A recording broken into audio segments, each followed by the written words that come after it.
Thank you very much, Abraham. Please, let's take our seats. Just for good record, my deputy was not scheduled to come to this meeting because by the time we put together this meeting, he didn't have the job he has. So I just ambushed him here and told him to remain behind for this meeting because it is an important meeting. And I must say, a good professor, that if there was an examination on your first assignment, I can say you have passed with very good colors. Because at the very least, you understand why we are here. There are many who would not understand why we are here. And in the past, I have tried. When such difficult subjects as the economy and taxes are being discussed, not many people want to participate because it's a very difficult subject. It's not very popular, and so populists don't like hard stuff. I'm very happy that you at least pick 4 items. That is very good.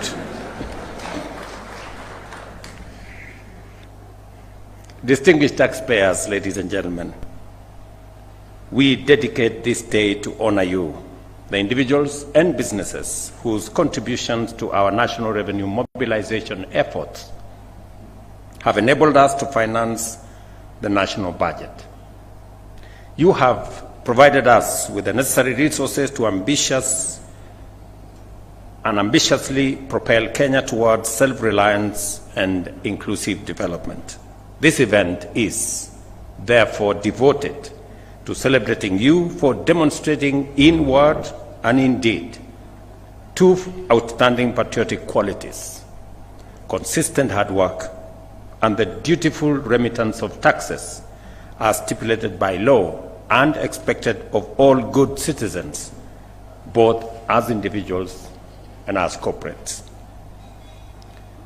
Your patriotism is the foundation of our nation's economic resilience and progress because efficient revenue mobilization is essential to finance the delivery of public services, investing in infrastructure development, and providing resources required to safeguard peace, stability, and national unity.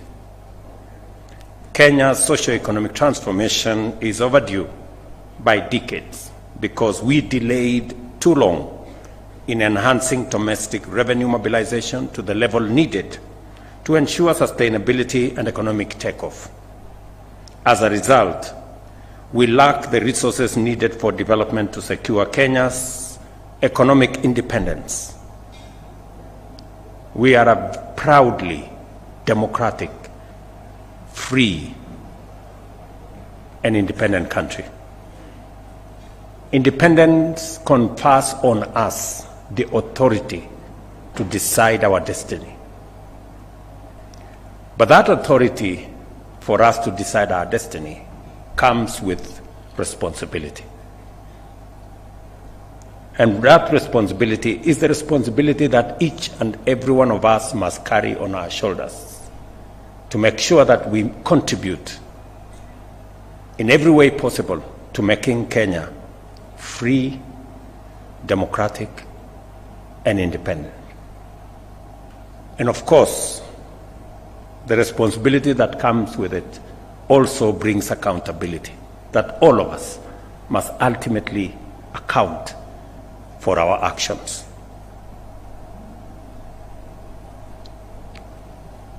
Let me say this, that we've lacked the resources needed for development to secure Kenya's economic independence while employment continues to affect our youthful population, with over 5 million young people, men and women, seeking employment and more than 850,000 entering the labor market every year. These are staggering numbers, that we have 5 million young people out there and 850 million join them every year. We have to be intentional, we have to be deliberate in making sure that we create real jobs for these young people. It is the reason why housing is a priority for us, because it creates jobs. It is a reason why investing in technology, in the digital space, in the 100,000 kilometers of fiber optic is a priority, because it creates digital jobs. It is the reason why making sure that we have bilateral labor agreements across many countries is a priority, because it creates jobs. And it is the reason why our county aggregation, special economic zones, and the current conversation we are having about how do we enhance our manufacturing capabilities is a priority, because it creates jobs. Similarly, our nation has suffered from a severe housing deficit, which has pushed the cost of housing beyond the reach of many urban workers, forcing them to live in crowded, unsanitary, and often insecure dwellings. Our farmers have worked tirelessly, but have yet to benefit from improved agricultural techniques, post-harvest loss mitigation, economies of scale, value addition, and export manufacturing. And it is the reason why we are expanding and deploying more resources in that space. Additionally, our country's vast potential to be competitive in the digital economy, creative industry, and innovation has remained largely untapped due to underinvestment in both technical and vocational education and training, as well as in the necessary digital and ICT infrastructure.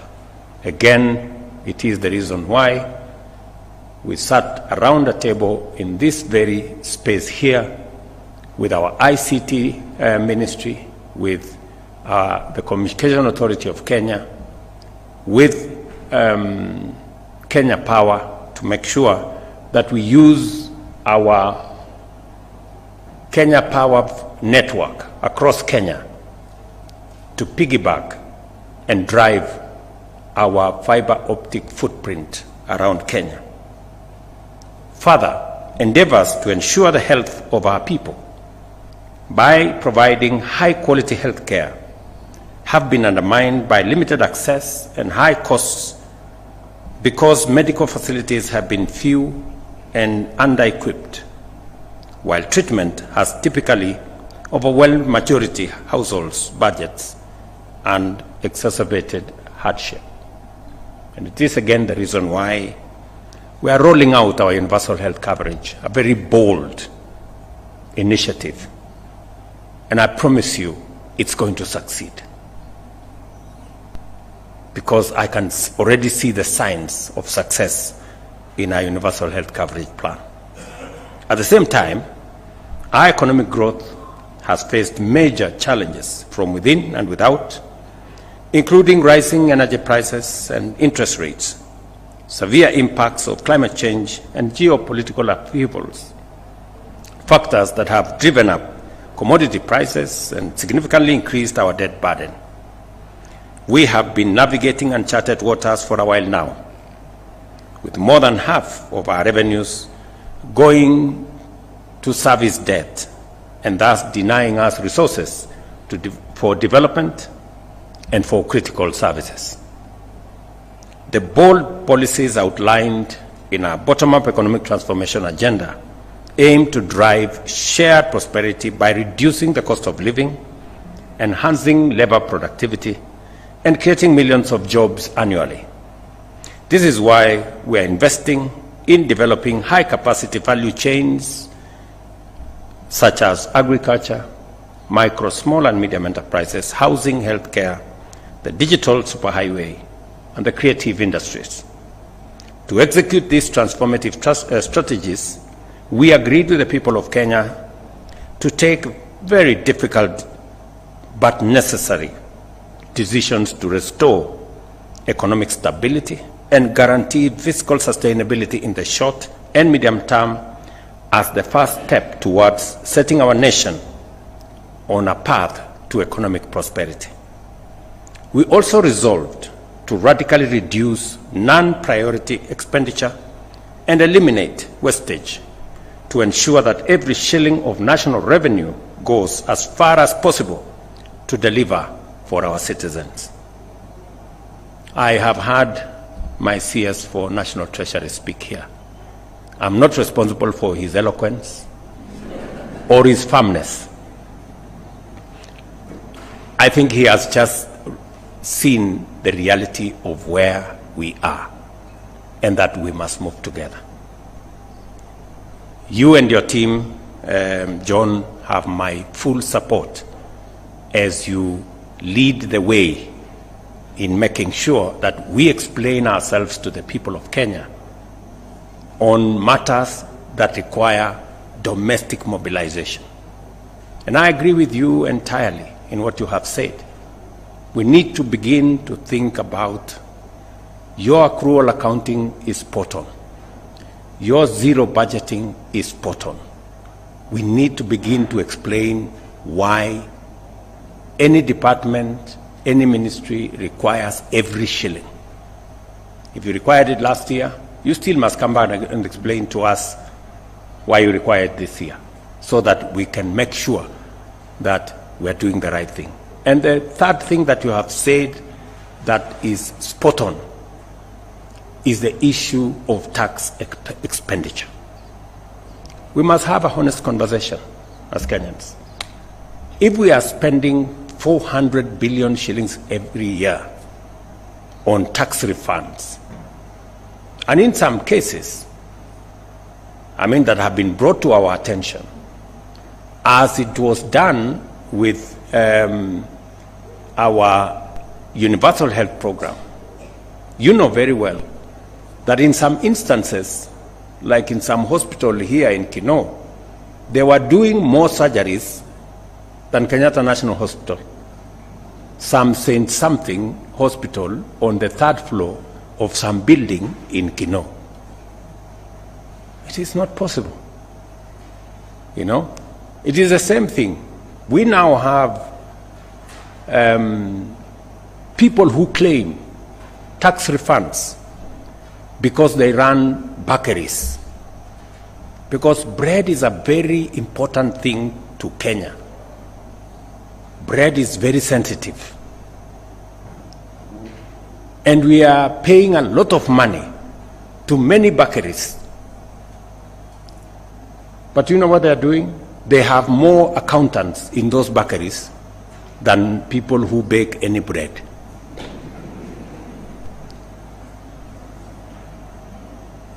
The same way, one hospital I know had more accountants than medical staff because they were gaming the NHIF. This, ladies and gentlemen, we must have a candid conversation and stop it. John, you have my support as you go after those people who game the system. We must stop them. And finally, we must also make sure that government does not pay more money for services or goods than we should. And it is the reason why the e-procurement that you have talked about here, it's been on the cards for far too long. This is the time to implement e-procurement. We must be transparent. It must be open. How much is government paying for this service or that product? And how does it compare with prices in the market?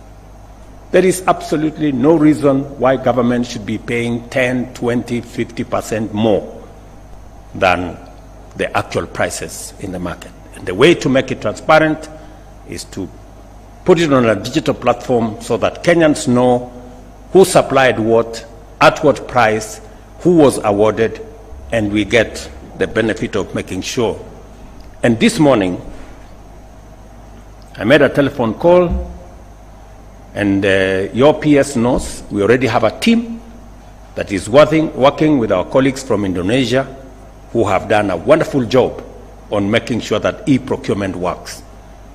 We must learn from best practice and make sure that we too as a country move in the steps that will make Kenya accountable and deal firmly with issues of corruption in government. Additionally, we are committed to significantly increase domestic revenue mobilization by ensuring that every eligible taxpayer contributes their fair share to support development and services, with no one, and I mean no one, evading their duty or benefiting unfairly from others' contribution. I am pleased to announce that our collective efforts are yielding positive results. In October 2024, this year, the chairman, the CG have said this: inflation dropped to 2.7%, the lowest in 17 years.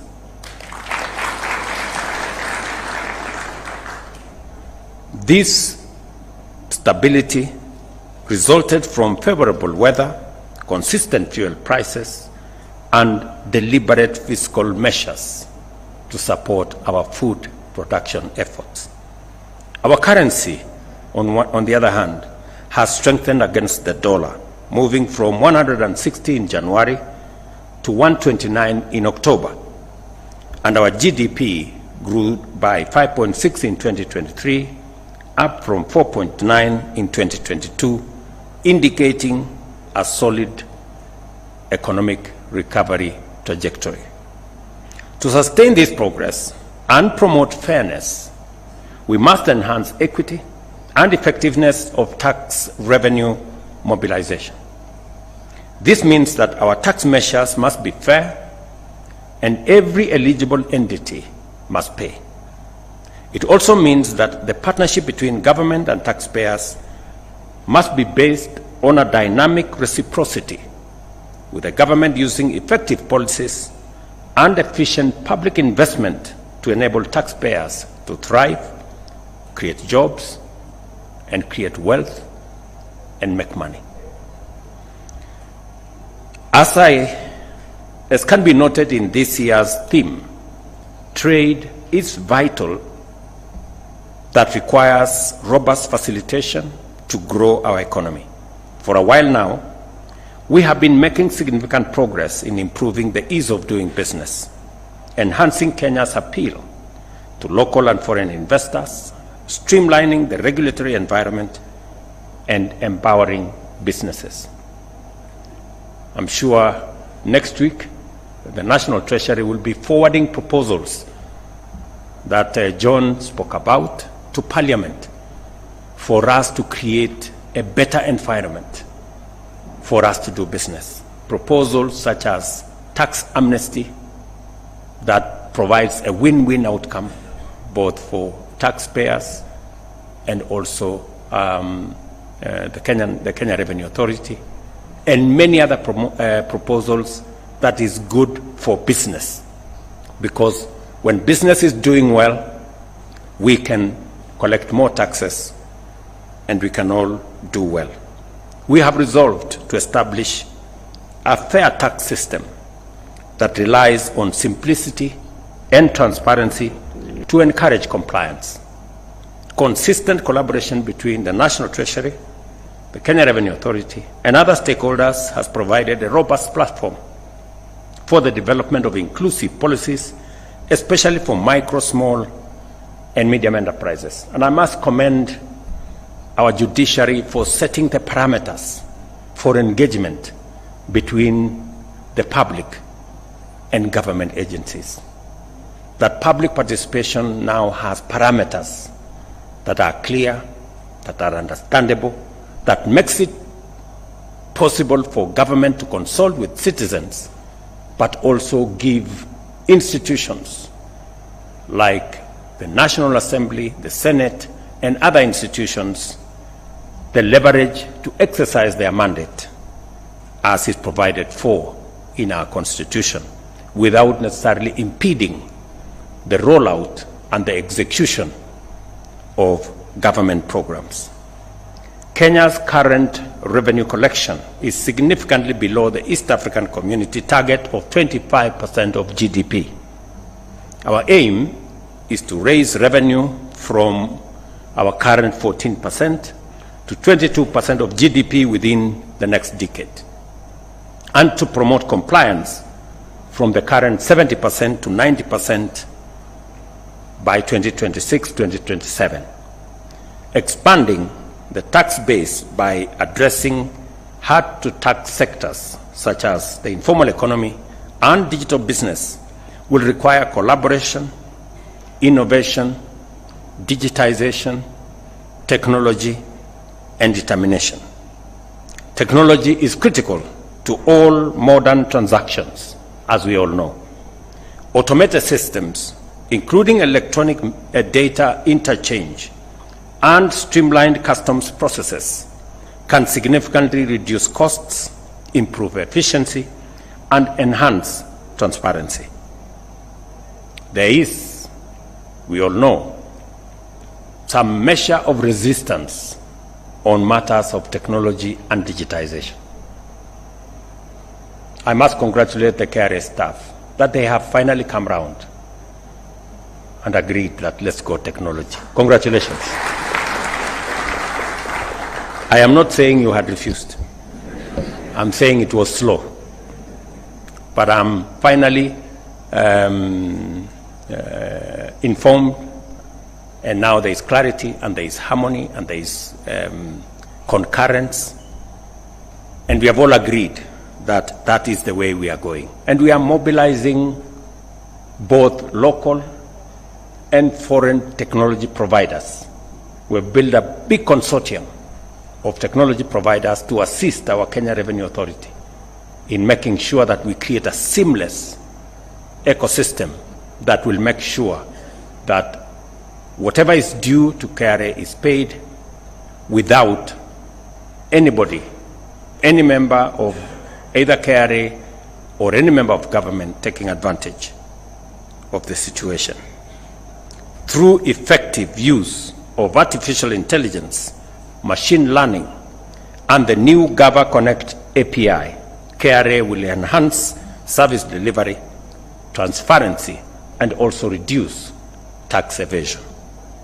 I am proud to note that a tax-based expansion strategy enabled the government to generate an extra 24.6 billion in the year 2023-2024 and added 1.2 million new taxpayers to the national revenue base.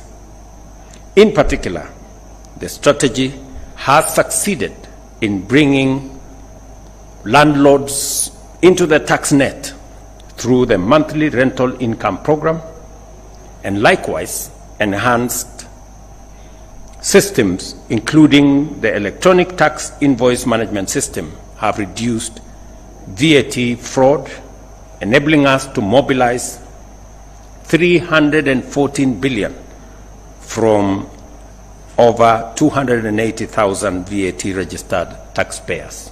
We are making real progress, and I'm very happy with the progress. I got a report from the KRA team last week on the interventions we have put in place. We've just started, and I'm very confident that shortly we will get all systems go, and we will make significant progress, and we will reduce the number of outings my friend has to go to queue in certain places.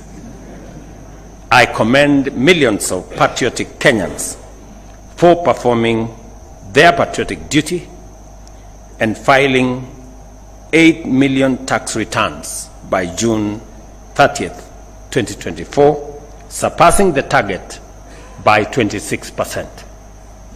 Tax compliance is not only a legal and civic duty, but also signifies our shared commitment to contribute towards national transformation.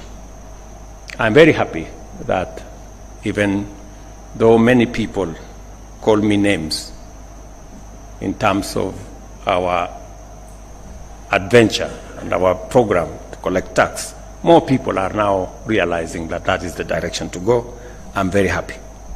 I would also like to recognize Dr. Lillian Nyawanda. Where is she? Let's clap for that.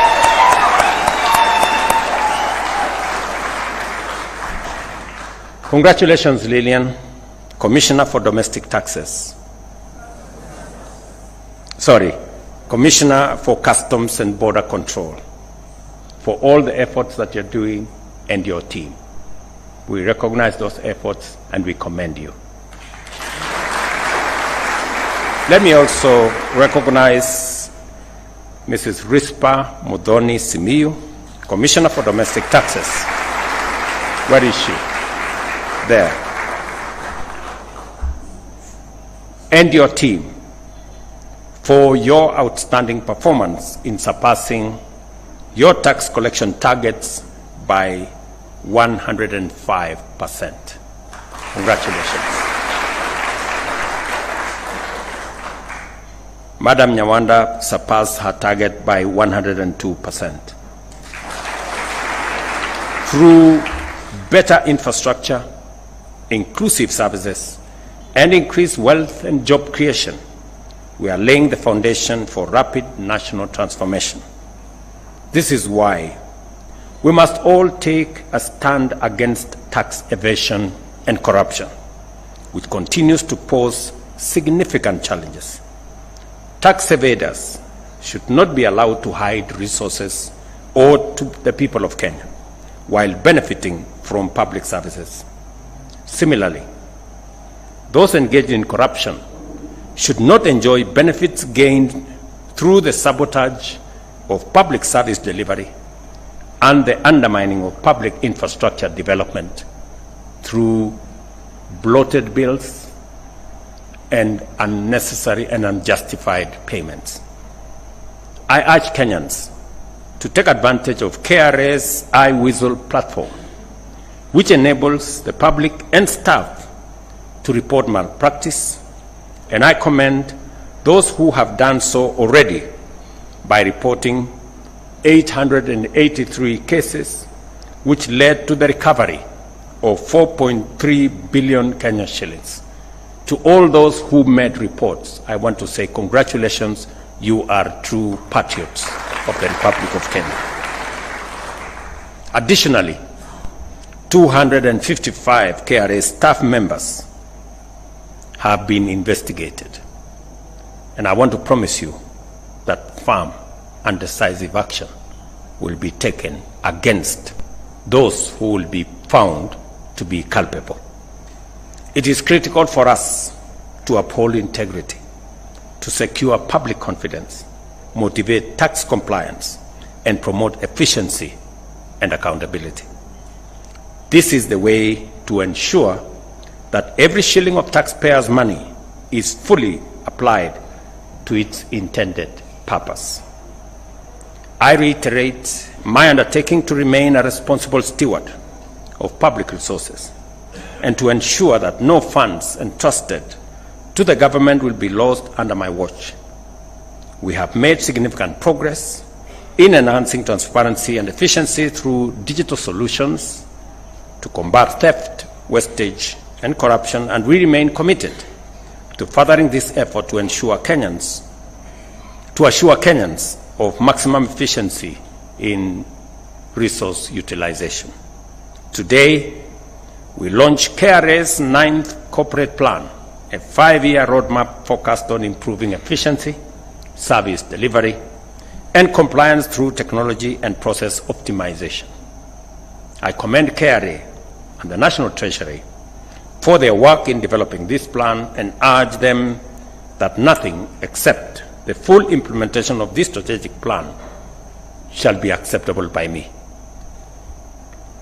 Accordingly, I call upon government agencies to cooperate fully with KRA in strengthening revenue mobilization. Once again, I salute the distinguished taxpayers of Kenya and extend the appreciation of a grateful nation for your patriotic contribution to national self-reliance and transformation. I congratulate each of the outstanding taxpayers recognized today and say that your exemplary tax compliance is a model of committed nation building. As we celebrate you, we honor the critical contribution of every taxpayer of our nation's self-reliance and to our collective efforts to build a prosperous and resilient future.